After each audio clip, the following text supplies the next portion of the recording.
Yan, mga sisi and lods. Baka pag wala kayong mga pang pariband, ito gamitin nyo. Proven to sa mga purdoy tulad ko. Yan, kasi medyo nakaangat na ng konti yung mga buhok-buhok, yung mga bagong tubo. Yun lang. Pag natapos kayo mag ganito, huwag kayong tatabi doon sa mga panadero. Baka mapagkamalang kayong ano, palaman at maipalaman kayo sa tinapay. Amoy mayonnaise. Hindi naman. After nyo to, mga 30 minutes, okay na. Bandawan yung maigi. Tapos kuskusin nyo ng husto yung bandang tuktok kasi baka may maiwan na mayonnaise. After that, ay, may English pa, no? Pagkatapos nyan, conditioner lang. Ganda ng effect nito mga sisi and loads. Papakita ko sa inyo later. May special event lang tayo ngayon. Madalian nga lang to, mukhang hindi aabot ng 30 minutes yung paglalagay ko eh. Kailangan ko lang medyo straight yung buhok sa tuktok. Dito naman kasi sa babae, ano pa, straight pa siya. So, 2 kutsara lang to. Masyado nang marami. Dahil itong buhok, kala nyo makapal, pero manipis lang yan. Yan o. Look o, diba? O, yan na kaagad o. Suklay lang ng suklay hanggang ma-absorb siya. Okay ba yung tutorial ko? Ayan. Make sure lahat ay nabigyan ng ayuda para walang magtampo. Kailangan walang palapit sa kalan.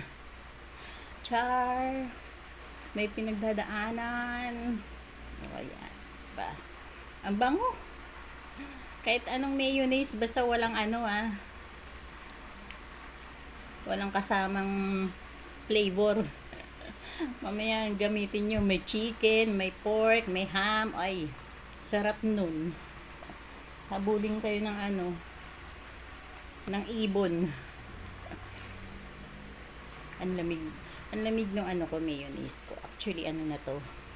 Mumarahing mayonnaise lang to.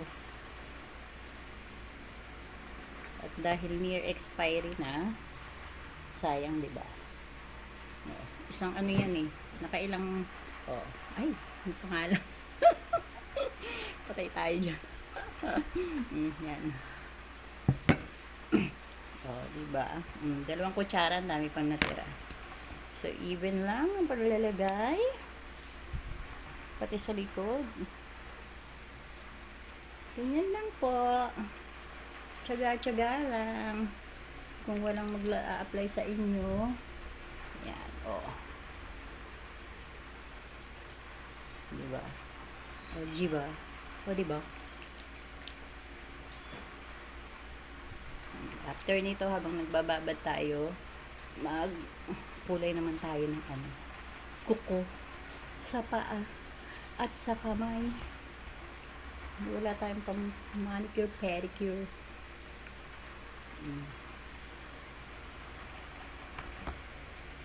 Ang gaan nito sa pakiramdam mamaya pagka naliguan siya. Kala mo talaga bagong ribbon.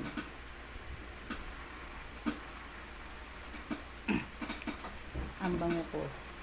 Amoy mayonnaise na. See, medyo titigas siya habang natutuyo.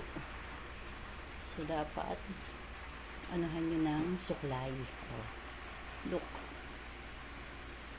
Look. See the look.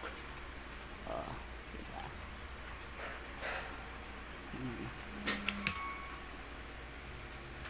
Parang nakapangasawa lang kayo. Mayaman. Rebonded ang buhok. Mukhang hindi ko na magagamit yung natira. Basa na eh. Papatuyuin na lang natin siya.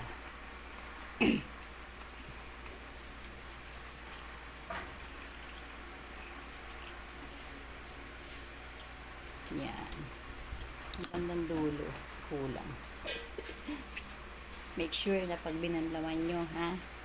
Banlaw na banlaw. Mamaya may bakas pa ng mayo. Mayo dyan eh. Mapagkamalang ibang ano yan, substance. Char.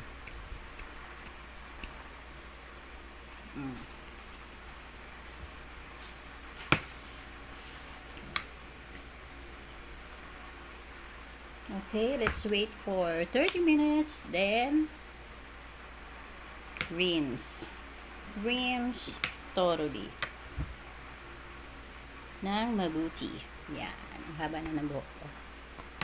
Ginupitan ko na to. Humaba na naman siya. Yan. Hiyang.